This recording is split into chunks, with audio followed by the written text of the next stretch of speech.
باللہ من الشیطان الرجیم بسم اللہ الرحمن الرحیم یا ایہا الذین آمنو اے ایمان والو کتبہ فرض کر دیا گیا ہے علیکم الصیام تم پر روزے رکھنا کما جیسا کہ کتبہ فرض کیا گیا تھا علی الذین ان لوگوں پر من قبلکم جو تم سے پہلے تھے لعلکم تتقون تاکہ تم پرہیزگار بنو۔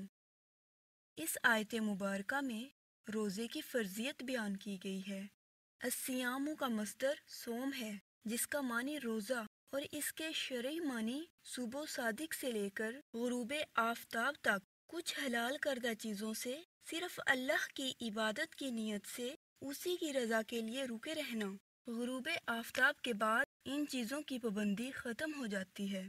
یہ عبادت چونکہ نفس کی طہارت اور تزکیہ کے لیے بہت اہم ہے اس لیے اسے ہم سے پہلی امتوں پر بھی فرض کیا گیا تھا۔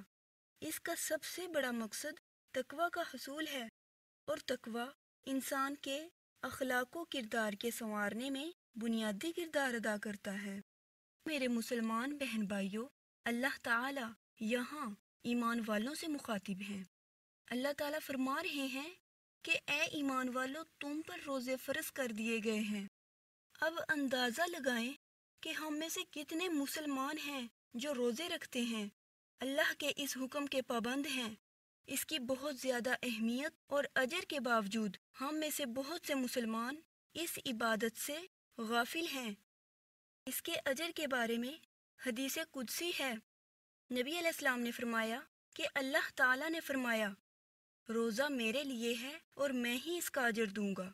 اور اس کے علاوہ ایک اور حدیث ہے، نبی علیہ السلام نے فرمایا کہ روزے دار کے لیے دو خوشیاں ہیں، ایک تو افطار کے وقت وہ خوش ہوتا ہے اور دوسرا اللہ تعالیٰ کے دیدار کے وقت، یعنی قیامت کے روز اللہ تعالیٰ اسے اپنا دیدار نصیب فرمائیں گے۔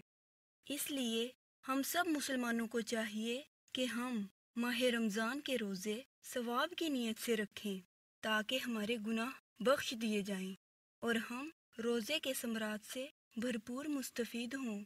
میری اللہ تعالیٰ سے دعا ہے کہ اللہ تعالیٰ ہم سب کو روزے رکھنے کی توفیق دے کہ ہم اس فریضہ کو بحسن خوبی ادا کریں اور اللہ تعالیٰ کی طرف سے ملنے والے اجر سے محروم نہ رہیں۔ آمین۔